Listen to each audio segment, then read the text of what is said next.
اعوذ باللہ من الشیطان الرجیم بسم اللہ الرحمن الرحیم۔ السلام علیکم ورحمۃ اللہ وبرکاتہ۔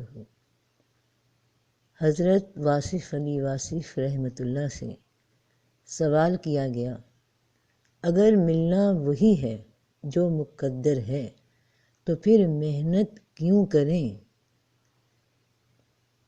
یہ سوال کرنے والا یہ بھی کہہ سکتا ہے کہ جنت یا دوزخ بھی تو طے شدہ ہے، پھر عبادت کیوں؟ یہ کس نے کہا ہے کہ ہونا وہی ہے جو مقدر ہے؟ یہ اللہ نے کہا ہے۔ اس نے کہا ہے کہ تم اپنے مقدر میں رہن رکھ دیے گئے ہو، یعنی کہ تم مجبور ہو اس طرح کا عمل کرنے کے لیے جو تمہاری فطرت میں رکھا گیا ہے۔ تو آپ کا مقدر آپ کی فطرت ہے اور وہ طے ہے۔ محنت کا مقدر کے ساتھ مقابلہ کریں گے تو آپ کو سمجھ نہیں آئے گی۔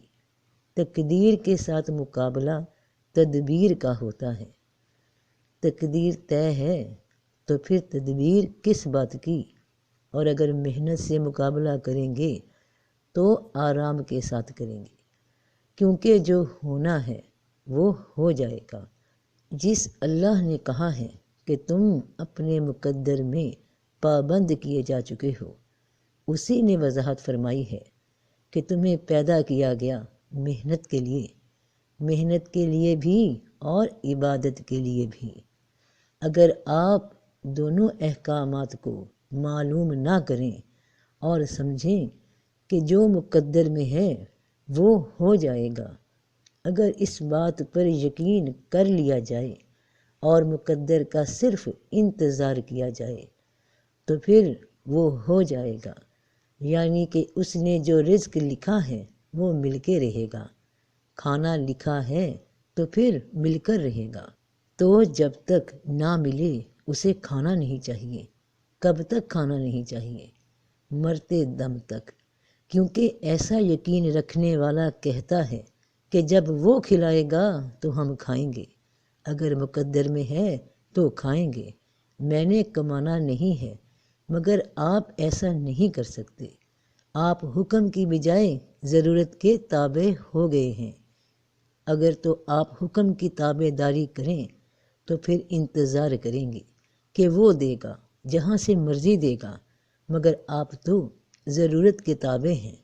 اگر بچے نے کہا کہ کھانا لاؤ تو آپ نے اللہ کو چھوڑ دینا ہے، توکل کو چھوڑ دینا ہے اور کھانا لینے چلے جائیں گے، یہ کہتے ہوئے کہ بچہ مانگ رہا ہے۔ مقدر کی بات کو بعد میں دیکھیں گے کہ ہے یا نہیں ہے، فی الحال تو ضرورت پوری کرو۔ اس لیے آپ کو یہ مسئلہ سمجھ نہیں آتا۔ ضرورت جو ہے یہ آپ کو تحریک دیتی ہے۔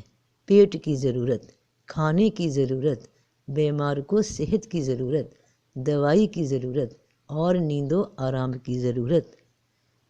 وہاں پہ آپ مقدر کو بھول جاتے ہیں اور اپنی ضروریات کا خود ہی علاج کرنے لگ جاتے ہیں۔ جب صحت اس کی طرف سے ہے، بیماری اس کی طرف سے ہے، ہر چیز اس کی طرف سے آ رہی ہے، تو پھر بیماری کو صحت کی طرف لے جانا بڑا گناہ ہے۔ تو آپ تو علاج کرتے ہو، ڈاکٹر کے پاس جاتے ہو۔ علاج کا دعویٰ مقدر کو ماننے والے کے لیے جائز نہیں ہے، کیونکہ اگر مقدر میں ہے تو ٹھیک ہو جائے گا اور نہیں ہے تو ٹھیک نہیں ہوگا۔ اور دنیا میں ایسے بے شمار مریض گزرے ہیں جنہوں نے دوائی نہیں کھائی، وہ اکثر صحت میں رہے ہیں۔ ایسے لوگ کہتے تھے کہ دوائی ہمارا حجاب ہے، انہوں نے گولی نہیں کھائی، انجیکشن نہیں لگوایا اور لمبی عمر بھی گزاری۔ اب یہ ہے اعتقاد کی بات۔ اگر آپ کو مقدر پر یقین ہے کہ یہ طے شدہ ہے تو پھر کوئی بات زندگی میں خود طے نہ کرنا، پھر کل جو ہوگا دیکھا جائے گا۔ یہ نہ کہنا کہ کل شام کو ہم آپ کے پاس مدد کے لیے آئیں گے، پھر جو ہوگا وہ ہوگا۔ یقین والے کے لیے مستقبل کی ساری پلاننگ ناجائز ہو جاتی ہے، جبکہ آپ کو پتہ ہے کہ مقدر طے شدہ ہے۔ پھر آپ پلاننگ کرنے والے کون ہوتے ہیں؟ بیماری اور صحت کی بات آپ نے سمجھ لی ہے، غریبی اور فاقے کی بات آپ نے سمجھ لی ہے۔ اگر اس نے مقدر میں غریبی لکھی ہے تو غریبی قبول کرو، یہ دولت سے بہتر ہے، کیونکہ جو دوست نے لکھا ہے اسے آپ قبول کر لو۔ پھر آپ یہ دیکھو کہ اگر اس نے مقدر کو مقرر کر رکھا ہوتا ہے تو پھر نہ وہ انعام کا لفظ کہتا اور نہ سزا کا لفظ کہتا۔ جزاء المحسنین اور مکذبین، عاقبت اور سزا جیسے الفاظ وہ کبھی نہ فرماتا۔ اگر اس نے مقدر کو اتنا پابند کیا ہوتا تو دوزخ، جنت اور سزا جیسے الفاظ استعمال نہ ہوتے۔ آپ کو اتنی بات کا تو پتہ ہے نا کہ عقل پیدا کرنے والا عقلوں کا کل ہے۔ اس نے آپ لوگوں کو جزا سزا کا تصور دیا، جنت اور دوزخ کی بشارتیں عطا کیں، زندگی میں سیئات اور حسنات کی بات کی، خیر اور شر کی بات بتائی۔ بلکہ اللہ کی طرف سے اگر دو الفاظ آپ کو سمجھ آ جائیں تو یہ کمال کی بات ہے۔ ایک تو یہ ہے کہ سلام علی نوح، سلام علی ابراہیم۔ اگر اللہ تعالیٰ سلام بھیجے تو سلام کا معنی کیا ہوگا؟ دوسری بات یہ ہے کہ کہیں پر اللہ کہتا ہے کہ لعنت اللہ علی الکاذبین، یعنی اللہ کی طرف سے کسی کو ملعون کہنا، رجیم کہنا عجب بات ہے، حالانکہ خالق وہ آپ ہے، اور کسی پر سلام بھیجنا اور کسی پر درود بھیجنا عجب بات ہے، حالانکہ خالق وہ آپ ہے۔ جب تک آپ کو یہ دو باتیں سمجھ نہ آئیں، مقدر کا مسئلہ آپ کو سمجھ نہیں آ سکتا۔ تو خالق وہ خود ہے، خود ہی اس نے تصویر بنائی ہے اور خود ہی دیکھتا چلا جا رہا ہے، اور پھر اش اش کر اٹھا۔ آپ ہی خالق ہے، آپ ہی مالک ہے، اور آپ ہی محبت کرنے لگ گیا۔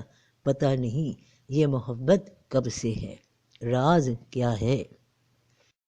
آپ تھوڑی سی توجہ کریں تو راز کھل جائے گا، اور آپ کو ایمان اور کفر کے درمیان فاصلہ نظر آئے گا۔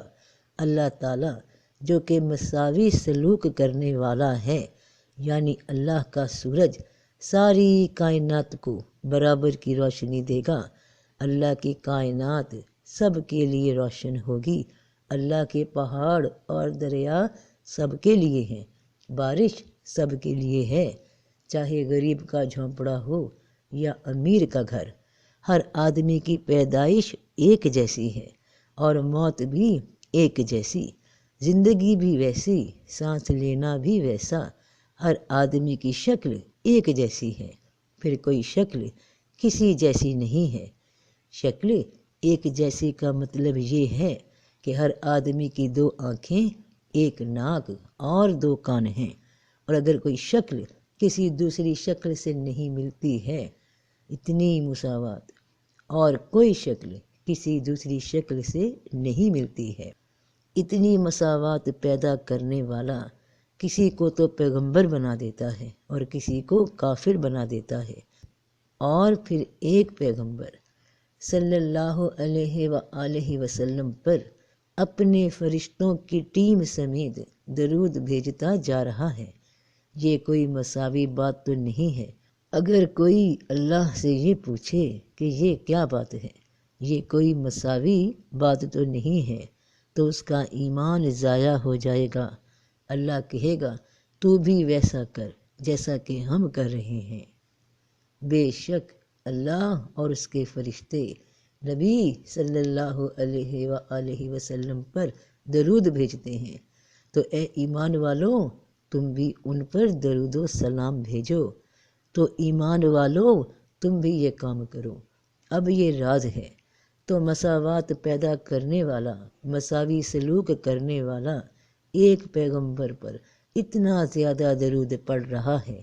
یہ جو درود ہے اصل میں یہی تو ذریعہ مساوات ہے۔